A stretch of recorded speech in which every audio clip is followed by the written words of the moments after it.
Let me go to Ömer.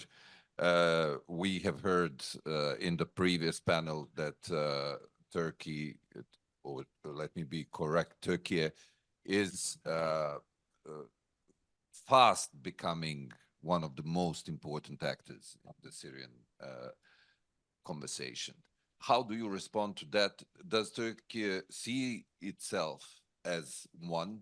And where do you think lies the possibility of Turkey actually being a champion of elevating establishment of safe environment in Syria to the top of the political agenda? I can answer once again. Sure, sure.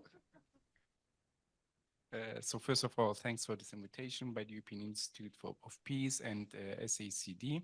I am really honored to be here with you. And when it comes to the perspective of Turkey, let me first say one thing and then go on. I cannot imagine a future of Turkey without Syria and Syrians, and I cannot imagine a future for Syria without Turkey.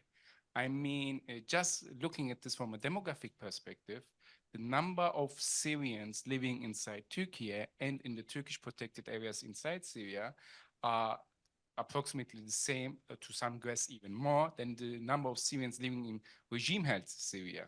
So this has to show something. And Turkey is going to be an important part of Syria, and Syria is going to be an important part of Turkey. So, and let me comment on one small detail of Mohammed Ala being so diplomatic, but I am less diplomatic. We know that in the United States of America, there are in the National Security Council forces who not put a blunt eye on the Arab normalization attempts with the Assad regime, but actually advocate for them. So we have to underline this, that there is a force who wants the normalization of the Assad regime, and this emancipates from the perspective of preserving the gains and the relationship the United States of America made with the YPG-dominated Syrian Democratic Force. So this is a niche approach, which is in its doctrine military and which is in its doctrine embedded in preserving the personal career gains of some certain people. Anyway, let's come back to Turkey. I do believe that when we look at Turkey's perspective on Syria, there is this discrepancy between north of Turkey and south of Turkey. When Turkey looks to its north, there is a huge war ongoing in Ukraine, and the European Union is investing millions of money, the United States, and we are all supporting Ukraine against Russian invasion, and even huge amounts of weapons and supplies have been sent to Ukraine, and Turkey is also an important part of this process. But when Turkey looks to the south, the situation is completely different. We don't have a Russian-American war or competition, but Turkey sees a Russian-American cooperation that is blocking Turkey from conducting new military operations in northern Syria. And this impasse is being preserved for the last 5 years. The last Turkish military operation was in 2019. And since then, the Russian military is on the ground protecting the US-supported YPG, the dominated Syrian Democratic Forces. And the US maintains a sanctions threat against Turkey if Turkey launches a military operation. So this Russian-American cooperation has established a balance of power in Syria in which no one can move. And in 2020, Turkey showed that Turkey will not allow that a military solution will be forced upon the Syrian people, and that Turkey is willing to risk the lives of its own soldiers to maintain the political solution in Syria and to prevent a migration wave towards Turkey in the region of Idlib in 2020. So in this balance of power, Turkey is now in a searching mode. How can we find a gap? How can we find an alternative? And as a result of this approach, we have seen that Turkey actually approached Damascus and tried to speak with Damascus and to find a common ground, but it failed miserably. I mean, the Assad regime was quite clear in demonstrating that it's not willing to make any concessions or not willing to cooperate. And I think the Turkish attitude, and there is in Turkey a strong force from the Turkish opposition, in particular, that advocates to speaking with Damascus as they have a misunderstanding of what the Assad regime is and what its priorities are. The many Turkish security experts believe that Assad's primary interest is preserving Syria's territorial integrity, which is not. Its primary interest is preserving the regime's presence. So it wants to survive. And secondly, they think that some of the Turkish experts think that Damascus and Ankara can work together. But the issue is, from the perspective of Damascus, Ankara is a threat, not a potential partner. So therefore, these talks failed. And now Turkey is in a situation in which it sees that the United States of America could potentially withdraw from Syria, and that this could open a new avenue, a window of opportunity to do something new in Syria. And what I, my person as an expert, have foreseen this, and I'm advocating since almost 3 years now that the United States of America and Turkey have to work together in Syria. And here, let me also put in the domestic aspect of Turkey's approach to Syria into this big picture. After the refugee deal with the European Union, the Turkish society sentiments changed in regards to Syrian refugees. Up until then, it was quite good, and the Turks were quite polite, and they were welcoming the Syrians. But then it changed because the refugee deal gave the Turks the impression, and let me put this into the words of a liberal, I mean, he is a liberal, Turkish journalist who's very famous, is how did Turkey become the refugee dump of Europe?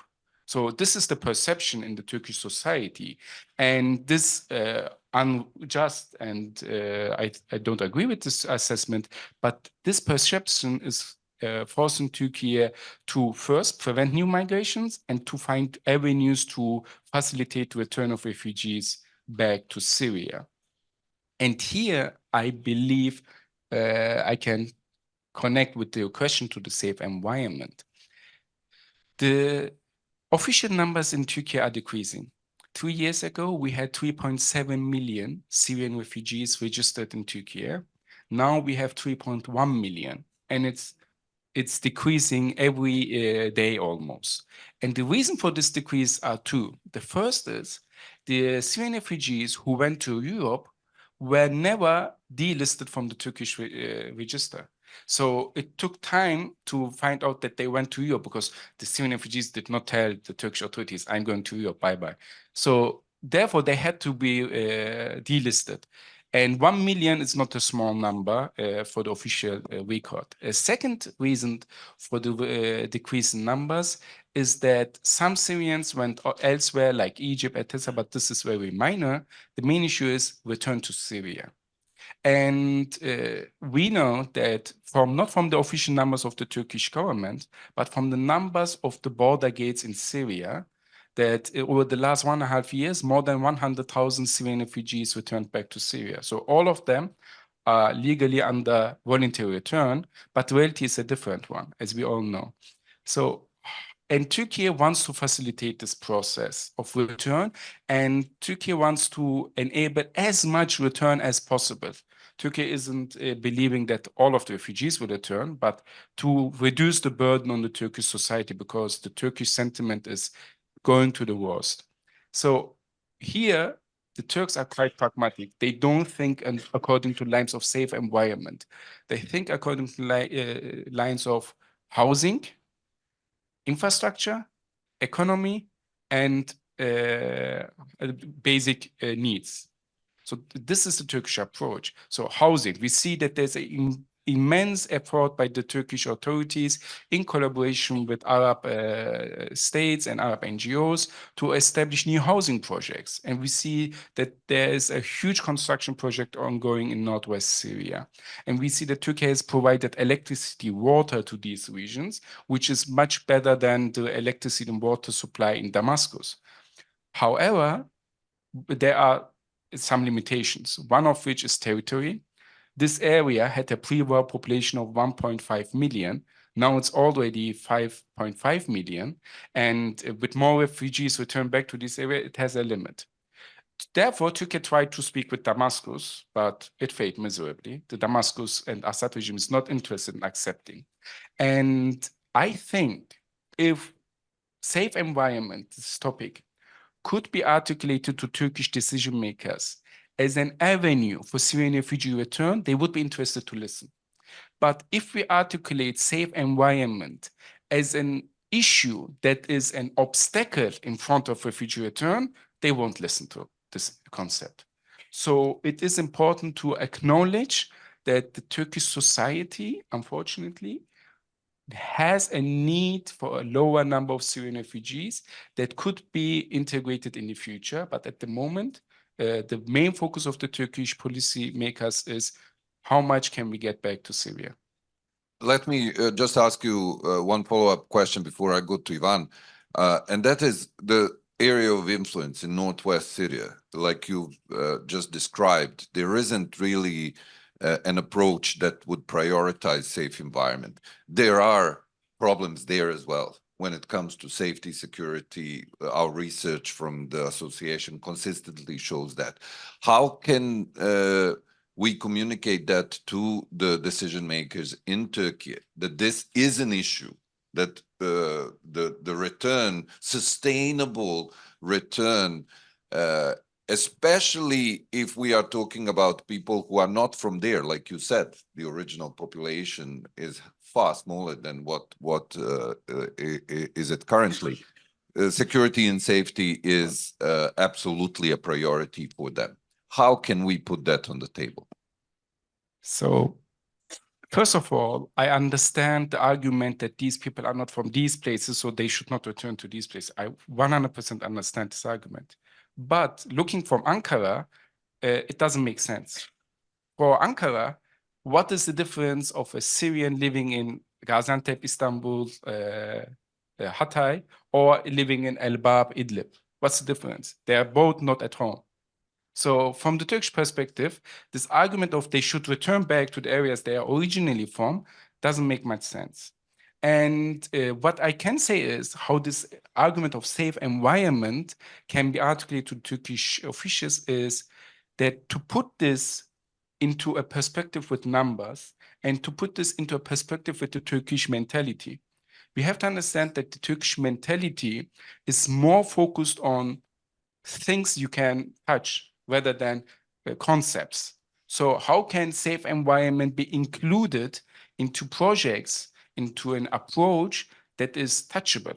How can this be connected? How can the security issues in this region, which need to be resolved, which need to become better for the return of refugees, be connected to the safe environment concept? How can we maybe, and I'm not sure, and you have spoken about this, how can safe environment be a village? If you understand what I mean. How can safe environment be a housing complex? Because this is the way the Turks think. They don't think in abstract concepts, they think in concrete, touchable things.